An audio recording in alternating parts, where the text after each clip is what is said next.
कि स्वामी अयप्पा जी के मंदिर पर हम लोग खड़े हुए हैं, जहां पर हम बात करने जा रहे हैं भाजपा के वरिष्ठ नेताजी से। सर, जरा गुड़ी पड़वा के बारे में कुछ बताएंगे आप?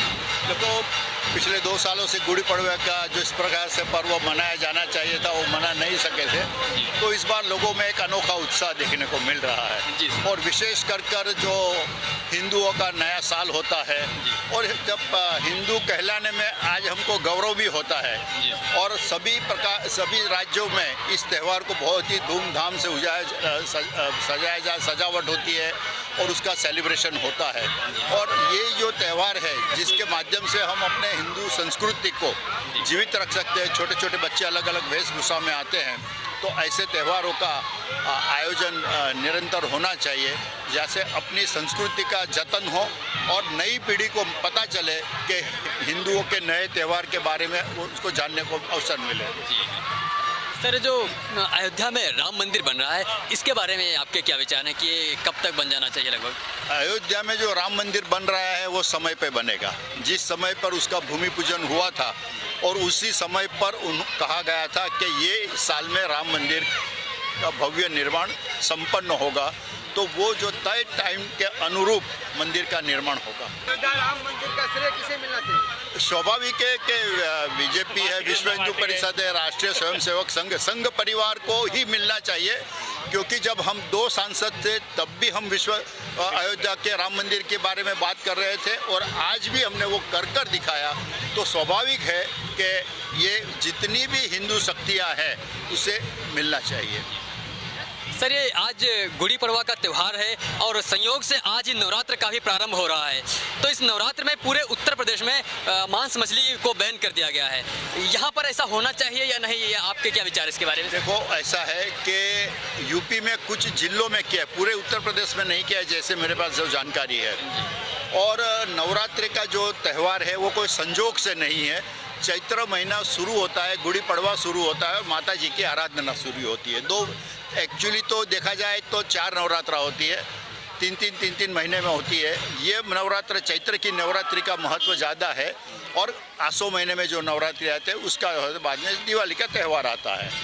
तो त्यौहारों के दिनों में इस प्रकार से करते, तो इसमें मैंने भी, जब मैं महापौर था और नगर सेवक था, उस समय पे कहा था कि जैन धर्मों के जब पर्युषण होते हैं 7 दिवस के, उस समय पर इस प्रकार का जो कत्ल खाने वगैरह है उसको बंद करना चाहिए।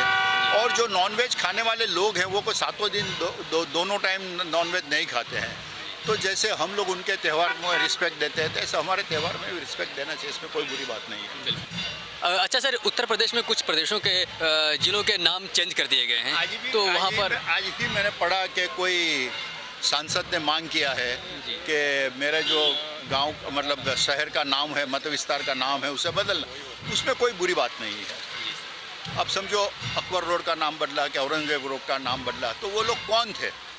जो लोगों के नाम बदल कर रही हैं वो कौन थे? वो आक्रामक थे, वो अतिक्रमण करने वाले लोग थे, जिन्होंने लाखों निर्दोष लोगों को हत्या की और लोगों को मजबूर किया मुस्लिम धर्म अपनाने के लिए। तो ऐसे लोगों के नामों पर जो शहर बसाए गए हैं, गांव बसाए गए हैं, तहसील बसाई गई है, अगर उसका नाम बदलते हैं तो इसमें मुझे कोई मतलब आश्चर्य नहीं। ये जो कश्मीर फाइल करके एक फिल्म आई है, इसके बारे में आपके क्या विचार हैं? देखो, कश्मीर फाइल पिक्चर में जो सच्चाई दिखाई गई है वो तथ्यों के आधार पर सच्चाई दिखाई गई है।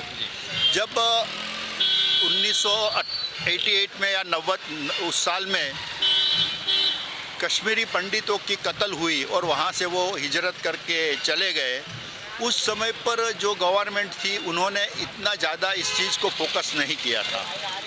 और इस्लाम की जो कल्पना थी, या तो आप इस्लाम धर्म अपनाओ, या तो आप कश्मीर छोड़ के चले जाओ, या तो हम आपको मार डालेंगे।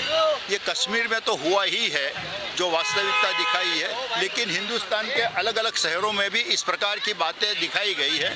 तो उसमें कोई, मेरे हिसाब से ये तथ्यों के आधार पर है, और उन्होंने सारी सच्चाई को ढूंढ के निकाला है, डॉक्यूमेंटेशन किया हुआ है, और तब जाकर हुआ। और ये वास्तविकता हम सब लोग देख रहे हैं। आज भी पंडित लोग कश्मीर में नहीं हैं। जनसंख्या नियंत्रण का क्या बोलना? देखो, जनसंख्या नियंत्रण कोई भी देश में होना चाहिए।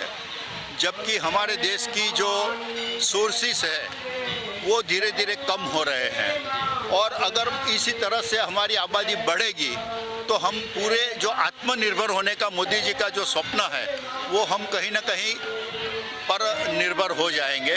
तो कोई भी देश का पॉपुलेशन अपने देश की जो भौगोलिक रचना होती है, जो क्षेत्रफल होता है, उससे ज़्यादा होता है तो वो देश की एक अर्थतंत्र पर असर होती है और धीरे धीरे वो देश में विभाजन की ओर चला जाता है।